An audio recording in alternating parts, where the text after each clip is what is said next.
19 ans que ces bateaux viennent voler avec des longueurs de filet entre 5 et 10 km, avec des hauteurs de filet entre 10 et 20 mètres. Je me suis battu, j'ai été voir le président de la République, j'ai été voir le ministre, j'ai été voir tout le monde. Je parle à un mur.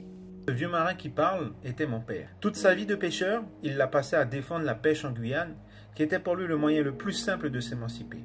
Un peuple qui n'a plus faim est un peuple qui n'aura plus jamais peur. Seulement, il était emprisonné par deux désirs contraires.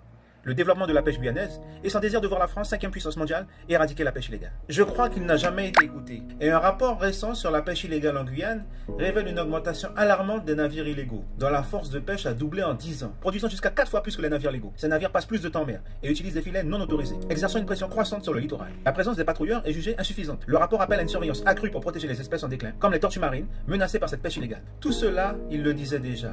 Il l'a répété, rabâché à en mourir. Nul n'est prophète en son pays, dit l'adage. On en a parlé des heures et des heures de ces désirs contraires. Moi, lui expliquant que la diplomatie avec les préfets de Guyane ne changera rien et que les rendez-vous au ministère ne seront que des matu-vus. Les dorures ne sont là que pour nous bloublouter. Et lui me disant que c'est la seule solution qu'il voit. J'aurais aimé avoir tort, mais mes yeux ne peuvent plus être trompés par mon cœur. Le problème est politique. La solution sera politique et collective. Seuls des élus de Guyane accompagnés de militants déterminés changeront la donne.